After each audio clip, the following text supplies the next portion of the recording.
ஆண்டவருடைய நாமம் மையப்படுவதாக. பரலோக பிதாவே, இந்த வேத வாசிப்பு நிகழ்ச்சியை ஆசீர்வதித்தாரும் இயேசு கிறிஸ்துவின் நாமத்தில் வேண்டிக் கொள்கிறோம் பிதாவே, ஆமென். அன்பு நேயர்களே, இன்றைக்கு வாசிக்க வேண்டிய வேத பகுதி அப்போஸ்தலர் 18ஆம் அதிகாரம்.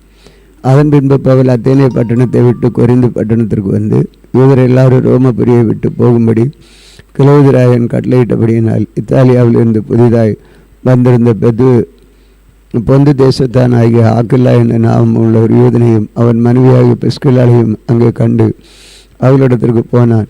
அவர்கள் கூடாரம் பண்ணுகிற தொழிலாயிருந்தார்கள்.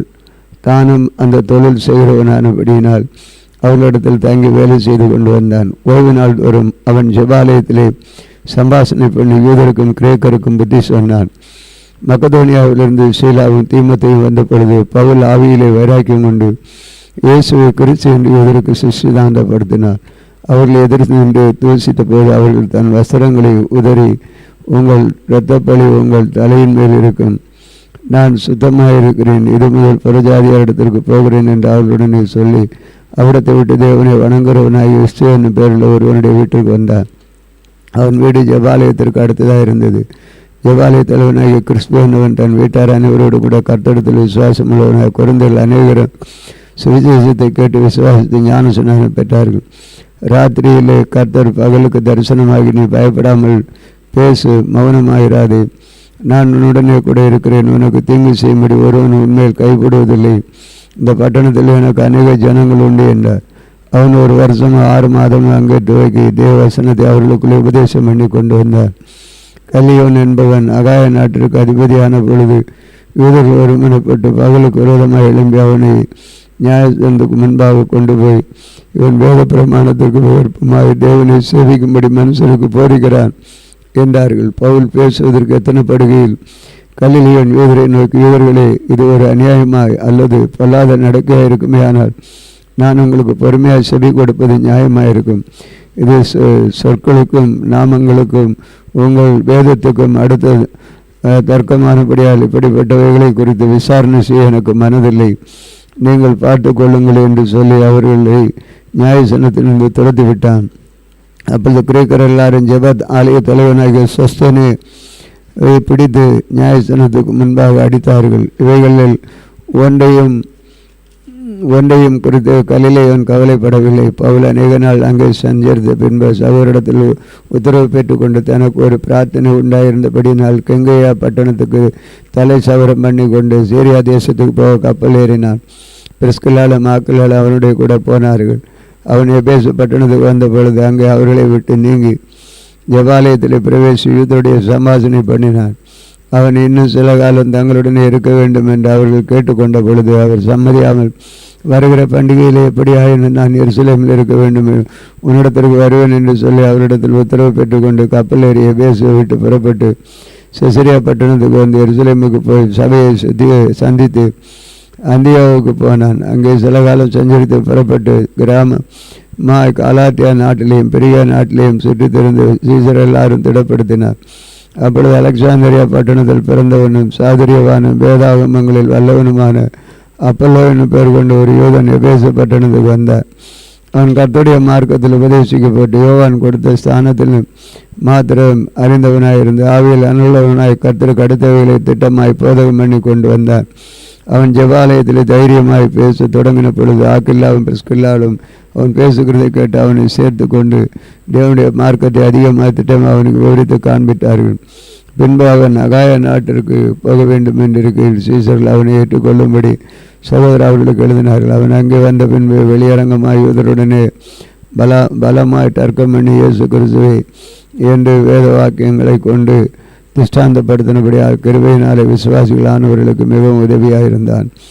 அப்போஸ்தலர் 19ஆம் அதிகாரம். அப்பல்லோ என்பவன் கொரிந்து பட்டணத்திலே இருக்கு. பவுல் மேடான தேசங்கள் வழியாய் போய் எபேசுக்கு வந்தான். அங்கே சில சீசரை கண்டு, நீங்கள் விசுவாசிகளான போது பரிசுத்தாவியை பெற்றீர்களா என்று கேட்டான். அதற்கு அவள், பரிசுத்தாவி உண்டென்று நீங்கள் கேள்விப்படவே இல்லை என்றார்கள். அப்பொழுது அவன், அப்படியானால் நீங்கள் எந்த ஞான சுனானம் பெற்றீர்கள் என்று. அதற்கு அவர்கள், யோவான் கொடுத்த ஞான சுனானம் என்றார்கள். அப்பொழுது பவுல், யோவான் தனக்கு பின் வருகிறவராகிய கிறிஸ்து இயேசுவில் விசுவாசிகளை இருக்க வேண்டும் என்று ஜனங்களுக்கு சொல்லி மனந்திரும்புதலுக்கு கேட்ட ஞான சுனானத்தை கொடுத்தேனே என்றார். அதை கேட்ட பொழுது அவர்கள் கர்த்தராகிய இயேசு நாமத்தினாலே ஞான சுனானம் பெற்றார்கள். அல்லாமலும் பவுல் அவர்கள் மேல் கைகளை வைத்த பொழுது பரிசுத்த அவர்கள் மேல் வந்தார். அப்பொழுது அவர்கள் அந்நிய பாஷைகளை பேசி தீர்க்க தரிசனம் சொன்னார்கள். அந்த மனுஷர் எல்லாரும் ஏறக்குறைய 12 பேராக இருந்தார்கள். பின்பு பவுல் ஜெபாலயத்தில் பிரவேசித்து தைரியமாய் பிரசங்கித்து 3 மாதங்களும் தேவனுடைய ராஜ்யத்துக்கு அடுத்தவைகளை குறித்து சம்பாஷணை பண்ணி புத்தி சொல்லி கொண்டு வந்தார். சிலர் கடினப்பட்ட விசுவாசிகளாகி கூட்டத்திற்கு முன்பாக இந்த மார்க்கத்தை நிந்தித்த பொழுது அவன் அவர்களை விட்டு விலகி சிசிறு அவரிடத்திலிருந்து பிடித்து கொண்டு திறனு என்னும் உன்னுடைய வித்தியாசாலையிலே அனுதினமும் சம்பாதித்து கொண்டு வந்தார். 2 வருஷ காலம் இப்படி நடந்ததினால ஆசியாவில் குடியிருந்த யூதரும் கிரேக்கரும் ஆகிய எல்லாரும் கர்த்தராகிய இயேசு கிறிஸ்து இயேசுவின் வசனத்தை கேட்டார்கள். பவுலின் கைகளினாலே தேவன் விசேஷித்த அற்புதங்களை செய்தவர்களின அவருடைய சரீரத்திலிருந்து உருமால்களையும் கட்சிகளையும் கொண்டு வந்து வியாதிக்காரன் மேல் போட்ட வியாதிகள் அவர்களை விட்டு நீங்கி போயின. பொல்லாத ஆவிகளும் அவர்களை விட்டு புறப்பட்டன. அப்பொழுது தேசத்தாரிகளாகி திரிகிற மந்திரவாதிகளாகி யூதரில் சிலர் பொல்லாத ஆவிகள் பிடித்திருந்தவர்கள் மேல் கர்த்தராகிய இயேசுவின் நாமத்தை சொல்லி துணிந்து பவுல் பிரசங்கிக்கிற இயேசுவின் மேல் ஆணையிட்டு உங்களுக்கு கட்டளையிடுகிறோம் என்றார்கள். பிரதான ஆசாரியன் கேவா என்னும் ஒரு யூதனுடைய குமார் 7 பேர் இப்படி செய்தார்கள். பொல்லாத ஆவி அவர்களை நோக்கி, இயேசு அறிவேன், பவுலையும் அறிவேன், நீங்கள் யார் என்று சொல்லி பொல்லாத ஆவியுடைய மனுஷன் அவர் மேல் பயந்து பலாத்காரம் பண்ணி அவர்களை மேற்கொள்ள அவர்கள் நிர்வாணிகளும் காயப்பட்டவர்களுமாய் அந்த வீட்டை விட்டு ஓடிப்போனார்கள். எபேசியில் குடியிருந்த யூதர் கிரேக்கர் அனைவருக்கும் தெரிய வந்த பொழுது அவர்கள் எல்லாரும் பயமடைந்தார்கள். கர்த்தராகிய இயேசுவின் நாமம் மகிமைப்பட்டது. விசுவாசிகள் அனைவர் வந்து தங்கள் செய்திகளை வெளிப்படுத்தி அறிக்கையிட்டார்கள். மாயவித்தைக்காரர் என்றவர்கள் அனைவர் தங்கள் புத்தகங்களை கொண்டு வந்து எல்லாருக்கும் முன்பாக சுட்டரித்தார். அவைகளின் கிரயத்தை தொகை பார்த்து 50,000 வெள்ளி காசை கண்டார்கள். இவ்வளவு பலமாய் கர்த்தருடைய வசனம் விருத்தியடைந்து மேற்கொண்டது. இவைகள் முடித்து பவுல் மக்கதோனியா என நாடுகள் சுற்றி நடந்து எருசலேமுக்கு போகும்படி ஆவியிலே நிர்ணயம் பண்ணி கொண்டு, நான் அங்கே போன போது ரோமபுரியிலும் பார்க்க வேண்டும் என்று சொல்லி தனக்கு உதவியாக இருந்தவர்கள் 2 பேராகிய தீமோத்தேயுவையும் எரசுவையும் மக்கதோனியாவுக்கு அனுப்பிவிட்டார். தான் பின்னும் சில காலம் ஆசியாவில் இருந்தான். அக்காலத்திலே இந்த மார்க்கத்தை குறித்து பெரிய கலகம் உண்டாயிற்று. எப்படி என்றால், தீமோத்தேயு என்னும் பெயர் கொண்ட ஒரு தட்டான் தேவனாளின் கோவிலை பற்றி வெள்ளியினால் சிறிய கோவில்களை செய்து தொழிலாளிகளுக்கு மிகுந்த ஆதாயம் வசூலித்து கொண்டிருந்தான். இவர்களை இப்படிப்பட்ட தொழில் செய்கிற மற்ற வேலையாட்களையும் அவன் கூடி வருகிறது. மனுஷன் இருந்த தொழிலினால் நமக்கு நல்ல பிழைப்பு உண்டாயிருக்கிறது என்று அறிவீர்கள். இப்படி இருக்க கைகளினால் செய்யப்பட்ட தேவர்கள் அல்ல இந்த பவுல் என்பவன் சொல்லி எபேசுவில் மாத்திரமல்ல கொஞ்சம் குறைய ஆசை எங்கும் அநேக ஜனங்களுக்கு போதித்து அவர்களை வசப்படுத்தி கொண்டான் என்று நீங்கள் கண்டும் கேட்டும் இருக்கிறீர்கள். இதனால் நம்முடைய தொழில் அற்று போகும்படியான அபாயம் நேரிட்டிருக்கும். இல்லாமல் மகாதேவியாகிய தியானுடைய கோவில் என்ன போகிறதற்கும் ஆசியம் முழுவதும் பூச்சகரமும் சேவிக்கிற அவளுடைய மகத்துவம் அழிந்து போகிறதற்கும் ஏதுவாக இருக்கிறது என்றார். அவர்கள் இதை கேட்டு கோபத்தால் நிறைந்த எபேசியருடைய தியானாலே பெரியவள் என்று சத்தமிட்டார்கள். பட்டணம் முழுவதும் கலகத்தினால் நிறைந்தது. பவுலுக்கு வெளித்துணையாய் வந்த மக்கதோனியாவாகிய காயுவையும் அரிஸ்தார்க்கையும் அவர்கள் இழுத்து கொண்டு ஒருமனப்பட்ட அரங்கசாலைக்கு பயந்து ஓடினார்கள். பவுல் கூட்டத்துக்குள்ளே போக மனதாக இருந்த பொழுது சீசர்கள் அவளை போக விடவில்லை. ஆசிய நாட்டு தலைவர்கள் அவனுக்கு சிநேகிதராக இருந்த சிலரும் அவளிடத்திற்கு ஆள் அனுப்பி அரங்கசாலையில் போக வேண்டாம் என்று எச்சரித்தார்கள். கூட்டத்தில் அமளி உண்டாகி சிலர்